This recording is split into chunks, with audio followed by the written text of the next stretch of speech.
The term erectile dysfunction, often also referred to as impotence, indicates the inability to achieve or maintain an erection sufficient to have satisfactory sexual intercourse. It is a disorder that affects approximately 13% of the adult male population, with a higher incidence in the age group between 40 and 70, where 1 in 2 men suffers from mild, medium, or even severe dysfunction. In recent years, however, there has been an increase in the number of cases of erectile dysfunction, even among younger people, with an incidence of 5 to 10% among men under 40. The causes are often linked to psychological factors or unhealthy lifestyles, including a sedentary lifestyle and poor diet, as well as alcohol abuse, smoking, and the use of drugs. Erectile dysfunction can also be caused by a combination of physical and psychological factors, including endocrine, vascular, and neurological diseases, as well as from anxiety, stress, and depression.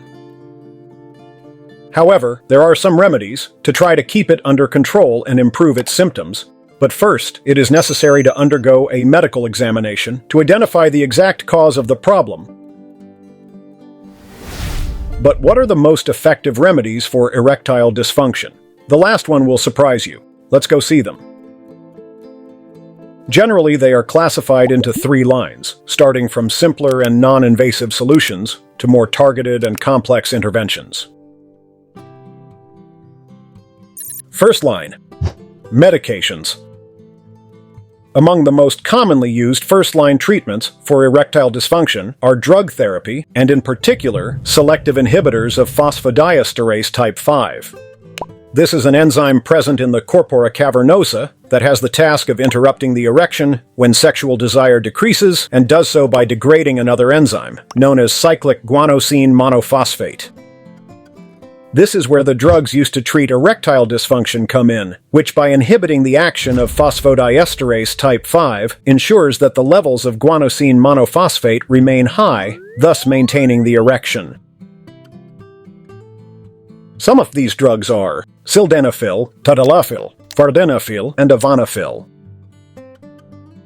However, it is important to note that these are not aphrodisiac medications, so they do not induce sexual desire.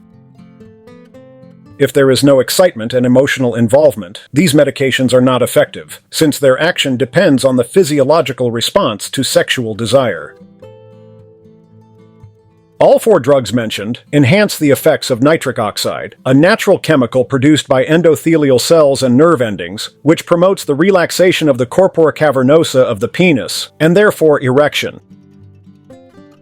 As the Italian National Institute of Health reminds, before taking any medication for erectile dysfunction, including over-the-counter supplements and herbal remedies, it is important to always consult your doctor.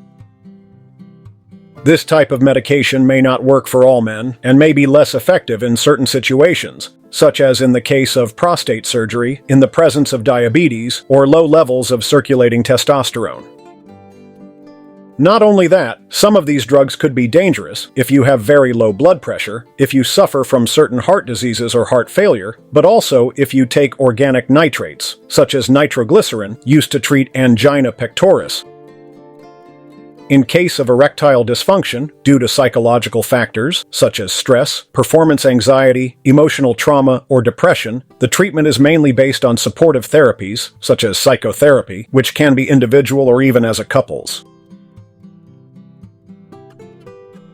Second line: low-intensity shockwaves. When drug therapy does not provide particular benefits or is contraindicated, second-line treatments can be used, such as low-intensity shockwaves. This type of therapy involves the use of acoustic waves that are irradiated deep into a tissue or organ and are produced by special electromagnetic generators. This treatment has been used for several years in various medical fields, from the crushing of kidney and gallstones to the treatment of various musculoskeletal disorders, from accelerating the healing process of wounds to the treatment of certain pathologies in the cardiology, neurological, and uroandrological fields. Shockwaves have in fact proven to be particularly effective in reducing chronic male pelvic pain and erectile dysfunction, especially that of vascular origin. Through the use of a special head connected to a generator, low-intensity shock waves are emitted in different parts of the penis. These waves thus spread deep into the tissues, stimulating the microcirculation of the blood and consequently promoting the formation of new blood vessels. The mechanical interaction of the shock waves with the walls of the vessels would determine the release of some growth factors capable of inducing new vascularization, thus promoting the influx of blood during erection. This medical treatment would allow patients with erectile dysfunction to resolve the problem without resorting to drug therapy, or to obtain a better therapeutic response from the use of drugs. A study conducted by the Italian Society of Andrology on a sample of about 100 patients aged between 18 and 65 and with erectile dysfunction of organic origin has shown promising results. The use of low-intensity shock waves has led to a clear improvement in 70% of men with mild medium-grade erectile dysfunction and in 40% of patients with more severe forms. This is a rapid, painless, and non-invasive therapy, which is proposed as a valid alternative to pharmacological therapy, capable of acting directly on the causes of failed erection and not just on the symptoms. Low-intensity shockwave therapy, therefore, represents an interesting novelty in the treatment of erectile dysfunction.